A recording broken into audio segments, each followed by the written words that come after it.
چیه؟ اما خب الان خوشگل شدی؟ برو تو آینه خودتو ببین. برو.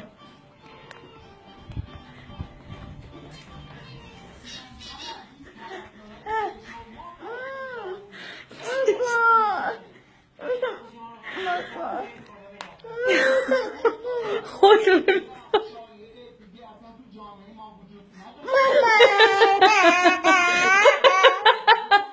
عزیز خوشگل شدی. خیلی خوب باشه بریم پاک میکنم شبیه بابا شدی. خب نزن خودت، من پاک میکنم. آروم باش. آروم. من کنم پاک میکنم. مامان بزرگ بیا ببین هلما رو چقدر خوشگل شده. خودتون یه بار دیگه تا اینه نگاه کن. خیلی خوب باشه. آروم پاک کنیم. آروم. گریه نکن دیگه. بابا